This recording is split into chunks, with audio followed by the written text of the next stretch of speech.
Em A Baleia, Brendan Fraser nos entrega a atuação de uma vida. Aronofsky está esperançoso e não é sobre obesidade mórbida, é sobre desespero, depressão, homofobia e tantas outras coisas. É um filme rico, duro, cruel, que vale sim a pena ser visto. Vale muito a pena.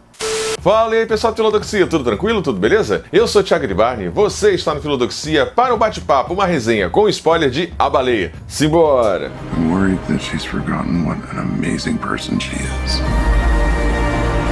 I need to know that she's gonna have a decent life, where she cares about people, and that she's gonna be okay.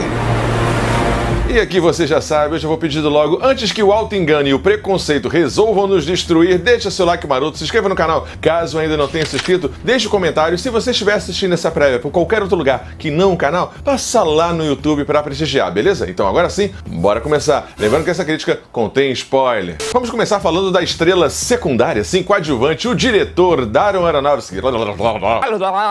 Sim, Darren Aronofsky, que tem crítica aqui no canal do Mãe, um excelente Mãe, uma crítica até antiga aqui no canal. Tem também O Lutador, tem Hack para o Sonho, tem entre outros filmes como Noé. Aronofsky, ele traz essa ideia muito presente também aqui em A Baleia, por exemplo, da religiosidade, da questão do corpo, da autoaceitação, dos limites do corpo, da compulsão. Esses temas que estão presentes também lá em Cisne Negro e tantos outros filmes do diretor estão presentes aqui também em A Baleia, que demorou aí 10 anos, como você talvez bem saiba, para ser produzido e feito por conta de não se achar o ator para fazer aqui o personagem principal.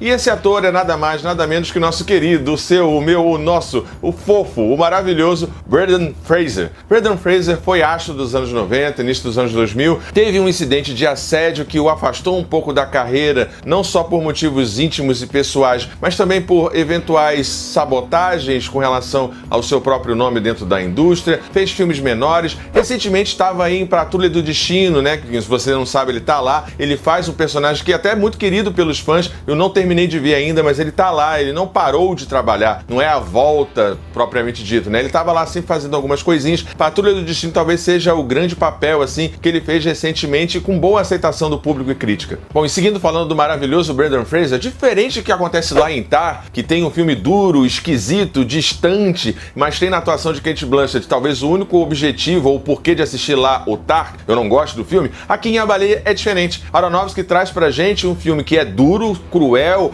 agudo, angustiante, mas que tem personagens interessantes, tem um bom texto, tem uma boa adaptação na medida do possível do teatro. Aliás, aqui parênteses, né? A Baleia é baseada na peça homônima, onde o próprio autor da peça também trabalha aqui no roteiro, nessa adaptação para o cinema, que ficou boa na medida do possível, não tanto quanto eu gostaria, mas ficou boa, né? Essa coisa da clausura, do ambiente e tal. E o Brendan Fraser é a estrela porque ele traz muito da sua ternura, da sua doçura no olhar e também no humor. Tem um humor interessante aqui no filme que eu não esperava, sabe? E é um filme que, de alguma maneira, ele traz pra gente questões múltiplas e tecnicamente é um filme, já que eu posso dizer e adiantar, muito competente, muito bom. O diretor consegue fazer dessa clausura, desse ambiente, através da perspectiva do Charlie, que está fechado em clausura naquele ambiente, traz algum dinamismo nos seus movimentos de câmera, mostra cantos da casa e pedaços da rotina do Charlie, de modo gradativo e paulatino, assim como da sua biografia, sem apelar para flashbacks, que aliás eu até queria ver alguns flashbacks, bota aí no comentário se você também queria ver alguns flashbacks, mas sem apelar para isso. As pessoas vão entrando e saindo da casa como quem entra e sai de um palco, de um cenário. Isso pode ou não agradar a alguns, mas funciona, e é um filme que também não tem um seu tempo que passa de modo desgastante, que você fica olhando para o relógio. Não, ele é angustiante, ele é desconfortável, desconcertante por suas situações e pela sua direção, pela atuação, mas não porque ele está se estendendo demais em explorar o drama. E falando em drama, vamos falar eventualmente dessa pseudo-polêmica com relação ao filme. Pois é, o filme teve aí, eventualmente, junto com a peça, que é o material base, a acusação de explorar a obesidade mórbida como uma questão, sei lá, como se fosse um objeto ou uma deformidade num circo de horrores, sabe assim? Teve essas acusações e também pelo Brendan Fraser não ser gay ou não ser gordo em si, tá no papel, fora de lugar de fala. Cara, na boa, eu não tenho lugar de fala para falar de questão da obesidade mórbida ou de homofobia e etc. Não tenho esse lugar de fala, mas para mim as críticas são vazias. É crítica de quem não viu o filme, é crítica de quem de repente está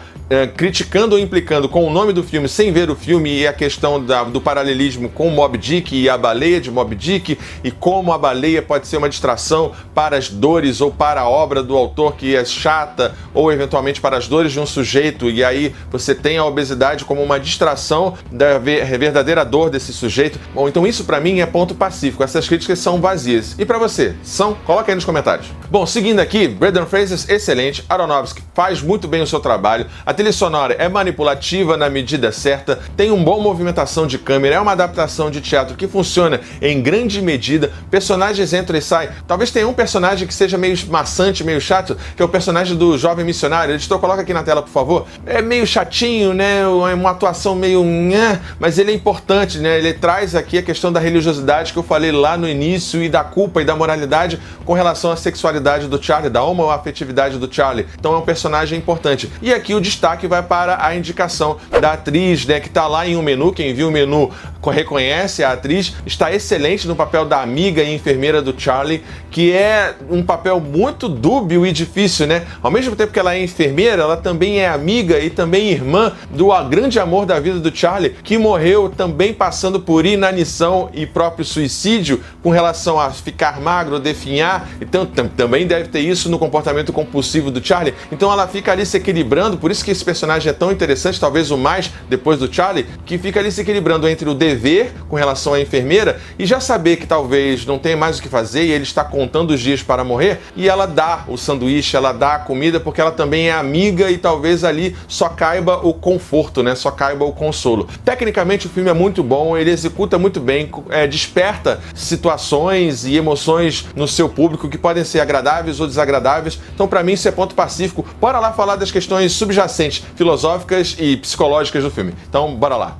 Aqui não é bem um momento filosófico, mas eu queria começar com a questão da depressão, da ansiedade, né? A depressão que também atingiu Brendan Fraser, e ele fez um dos seus discursos de premiação, uma fala muito importante sobre a escuridão da depressão. Editor, coloca um pedacinho aí. If you, like a guy like Charlie, who I played in this movie, in any way struggle with obesity, or you just feel like you're in a dark sea, I want you to know that if you too can have the strength to just get to your feet and go to the light, good things will happen. Nada melhor do que o próprio ator para falar um pouco desse sentimento, né? Que é dele e também do Charlie. Não é um filme, como eu vejo, sobre obesidade mórbida. A obesidade mórbida é um sintoma, é um espelho, é um ver externo de uma dor interna, né? O comportamento compulsivo, de modo bem geral para a psicologia, ele começa no movimento interno e externaliza desejos de prazer ou de compensação e ou de dor. Não que essas coisas sejam dissociativas, né? Você pode desejar o alívio e o prazer ao mesmo tempo. Então a compulsão por jogo, a compulsão por sexo, todas as compulsões dizem de uma falta. E no caso do Charlie, para mim, tem uma questão fundamental aqui na obra, que é a questão da homofobia. Esse para mim é o ponto principal da obra. Ele fica ali num segundo plano, junto com um jovem ali, que vai fazer a pregação e tal, mas é um ponto fundamental. É o ponto de ruptura com a sua filha, ponto de ruptura com a sua família, e ele também se acha feio e sujo por conta disso, me parece. Ele se torna recluso, então talvez ele vai adquirir esse comportamento compulsivo com relação à comida,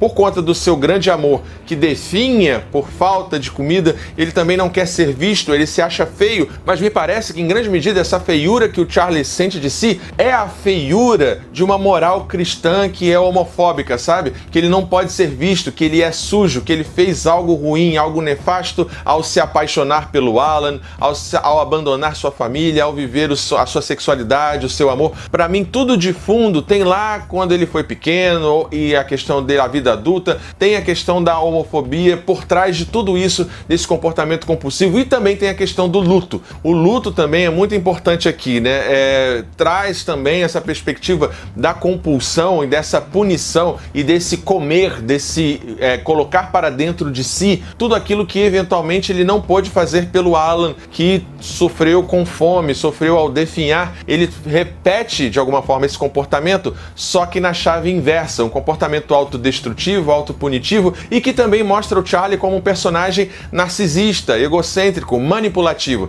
Se a gente parar para prestar atenção, ele é um sol em que tudo orbita em torno dele, né? Desde a primeira cena, quando ele tá lá, entra aquele jovem protestante ali, né, o pregador e tal, e todos os outros, ele vai de alguma forma seduzindo, ele vai manipulando, ele vai de modo inconsciente ou consciente, apelando para o emocional e fazendo as pessoas orbitarem em torno dele. Ele quer ser visto, ele quer afeto também, ao mesmo tempo que ele repele. Então é uma dupla chave aí, que o filme é muito rico ao mostrar todas essas situações. A questão da homofobia, a questão da compulsão, depressão, do auto-engano e também da auto-indulgência e da autossabotagem. Uma crítica também bem de leve ao sistema público, ao sistema de saúde americano, porque se fala disso, de não buscar saúde ou atendimento, porque é muito caro. Então tem situações ali muito interessantes que, de alguma maneira, para o aluno de filosofia, de psicologia e de literatura também, a metáfora como Moby Dick, né, o peso como algo, uma distração para uma dor interna, né? Então olha para o meu peso,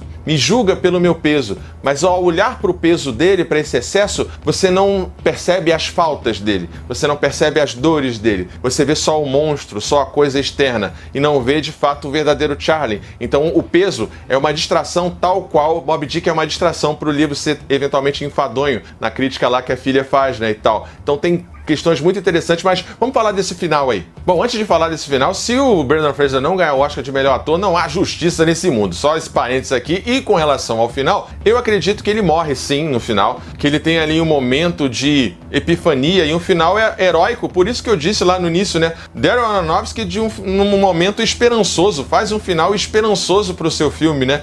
O Aronofsky, que é mais depressivo, é mais nihilista, né? Ele entrega aqui pra gente um final hercúleo, né? Ele levantar, o Brendan Fraser diz isso, né, quando ele responde a uma entrevista. O Charlie levantar, dar os seus 3, 4 passos de bebê para o seu bebê e mostrando de alguma forma certa humilhação, né? Ele se fazendo pequeno, ele se fazendo frágil e se entregando para ela de alguma forma. É um final muito potente, né? E como a trilha e a câmera mostra ele assim bem grande, né? Com dificuldade, o som vem e o corte, quando ele vai pisar no chão e já mostra ele na praia, ele encontrando a paz, você pode ter duas interpretações. Ou ele morre ali, e aquele momento é o momento em que as forças se vão e ele se vai para trás, ou ele simplesmente cai no chão e desmaia e vai para o hospital e tal. Mas eu acho que ali encerra a jornada do Charlie. Ele consegue se reconciliar com a sua filha, ele consegue se desculpar por algo que ele não tem culpa, que é o afeto dele, que é a sexualidade dele, mas é um final extremamente lírico, poético, heróico, por um filme duro para esse nosso Ulisses, para esse nosso herói, que é uma pessoa que sofreu. É uma pessoa que sofreu a vida inteira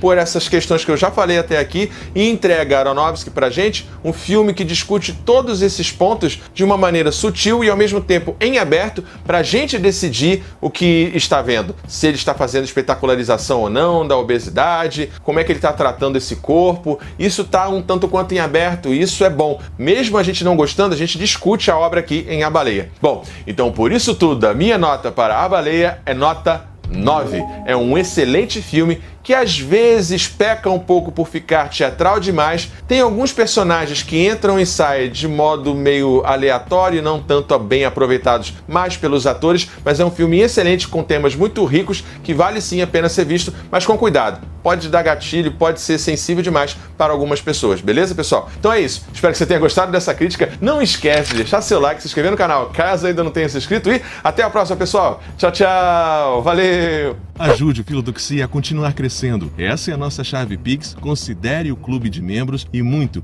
obrigado por apoiar o canal. Sem você, ele não seria possível. Muito obrigado sempre.